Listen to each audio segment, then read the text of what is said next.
I fell forward onto the marble surface of the bathroom floor, putting my hands down to break my fall. As I glanced up, I realized how strange everything looked. The world here is in constant motion, as if fog-like voids shimmered over the world. The floor's surface danced with whirls of shadow. They felt as freezing cold as liquid nitrogen as they passed over my body. Shivering and hugging myself, I pushed myself up off of the floor. The walls and ceilings, too, rippled in the same black currents. I glanced around, seeing the white bathtub filled to the brim with dark blood. It bubbled constantly, as if someone were drowning under the surface. Bloody handprints of all sizes smeared onto the sides of the tub.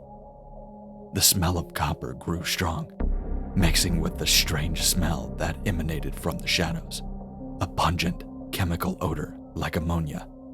I passed by the mirror, seeing that here too I had no reflection. I felt like a vampire, staring into the blank emptiness. Feeling sick and disoriented, I stumbled forward, afraid to even breathe too loudly. I heard Iris crying and shrieking somewhere nearby. "No!" she wailed. "Please, stop!" Her voice seemed to grow fainter and weaker, as if she was being dragged away by a tsunami. I peeked around the corner. Everything looked nightmarish and strange. The living room looked much longer, stretched out for hundreds of feet. It had the same blue carpet and the white walls as the one in my world did, but now it was the size of a football stadium.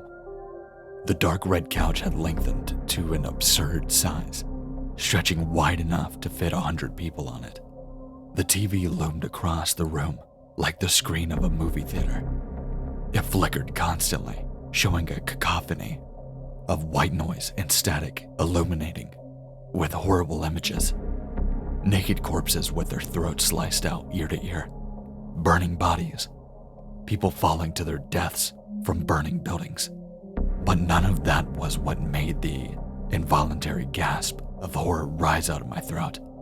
It was the enormous spiderweb spanning the length of the ceiling, fluttering softly into the breeze. In the center of the symmetrical web, I saw Iris, covered in a silky thread up to her neck. She was hanging horizontally face down. She struggled against the webbing that bounded her like steel chains.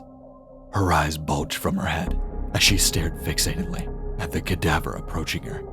Crawling upside down towards Iris was a monstrous image of myself I had never seen in the mirror, but he had transformed into something spidery and eldritch. He skittered along with 4 arms and 4 legs now. The emaciated limbs poked out from his tattered rags of cloths, forked and elongated, the skin pale and covered in purple sores and deep gashes. Iris continued to play and shriek in horror as it drew near. The creature's chattering fangs and blackened gums approached her neck. At the penultimate moment, Iris saw me, peeking around the corner of the bathroom. I stood there, unsure of what to do. I thought of trying to scream out, to throw something at the creature. But then what? We both die, and then who will be left alive to protect Freddy? I didn't know what to do. These thoughts passed through my head in the space of a single moment as we stared at each other. Her eyes shone with a moment of clarity, even as waves of the mortal terror shook her body like a hurricane. "Save Freddy!" she screamed. "Run! Go, Jack!" The creature noticed her staring at me instantly. He curved his long neck and twisted his spidery limbs, clutching thick strands of silk with his skeletal limbs. The creature turned to me. He had the face like a skull. His filmy eyes regarded me intently. Silver streams of saliva dripped out of his mouth. He gave a wide, insane smile, then turned back to Iris, unhinging his jaw. The pale dead skin tore with a wet, ripping sound. The yellow sharp points of teeth gleamed darkly in the currents of rippling shadows. I turned, sprinting back into the darkness of the bathroom as the crunching of bone and shrieking of my wife followed me out. I had to repress the urge to vomit. With all of the speed I could muster, I staggered forward to the counter where the mirror sat, revealing the image of my house, an image that still lacked my reflection inside. Iris' pleas and screams rapidly weakened. I heard her choking and gasping. A moment later, I heard a rapid skittering of many legs approaching the bathroom. I started to pull myself up onto the counter to escape this hellish mirror world. Something creaked in the doorway behind me. I glanced back in fright, seeing the abomination with 8 legs creeping up behind me. He stood only a few feet away from me now, as my eyes met his white, dead ones. His cadaverous face split into a grin.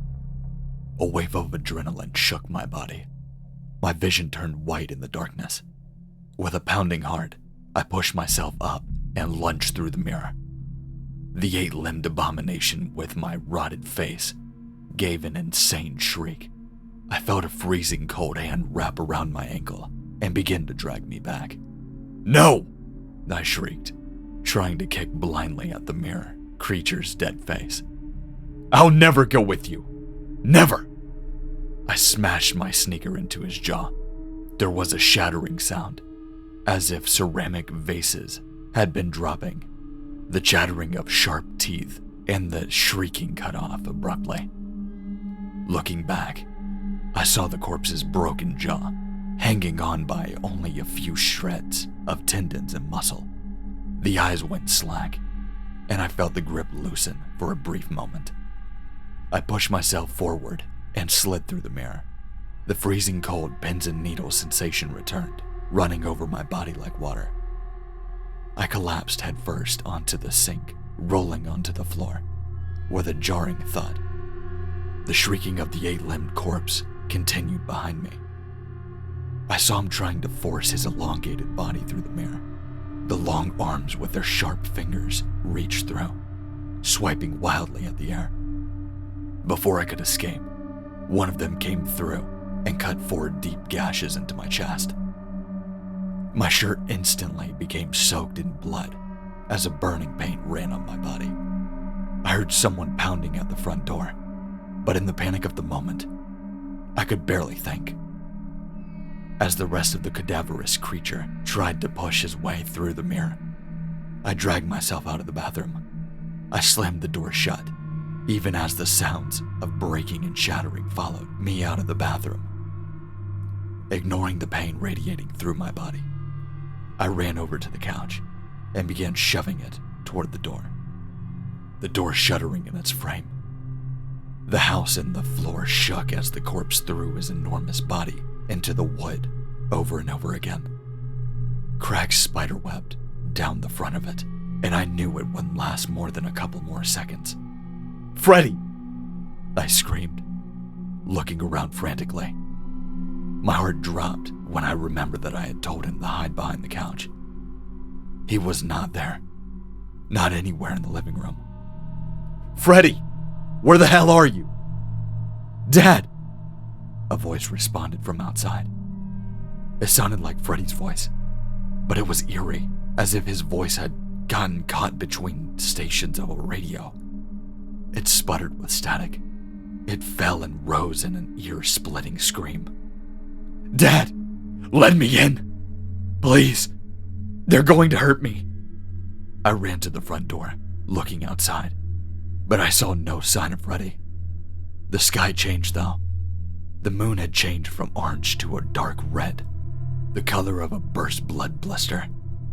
The rest of the sky was such a dark shade of crimson that it looked almost black. Around my feet, it felt something warm and wet. "Where are you?" I yelled. I don't see. At that moment, the door exploded in a shower of nails and splinters, covering my face and body in the debris. The cadaverous face peeked around the corner, as if he were playing hide and seek, rather than hunting and killing people. "Fuck!" I swore, as I looked down, seeing blood streaming in from under the door. It covered my sneakers up to the tops of my soles as more and more flowed in. I ran for the stairs as the 8-limbed creature skittered across the ceiling like a spider. He hung upside down, the jaw hanging askew on his petrifying skull. The filmy eyes flashed with bloodlust.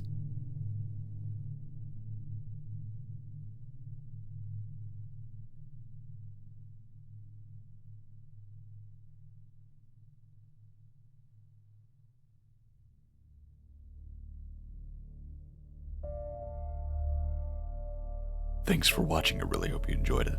If you did and you would like to see more of these and more from this author, make sure to let me know down in the comment section. And I will say he has been reading the comments, so if you guys would like a part 3 for this, make sure to comment down below. Make sure to like, comment, and if you're new to this channel, make sure to subscribe. I've got a lot of content and a lot more coming. I can guarantee that, including a series or 2 that I'm finally getting around to doing. But make sure to let us know. Make sure to check out the links in the description as well, like Twitter, Instagram, including my Gmail if you want to submit a story. But with that being said, stay safe, stay scary, and I'll see you in the next one.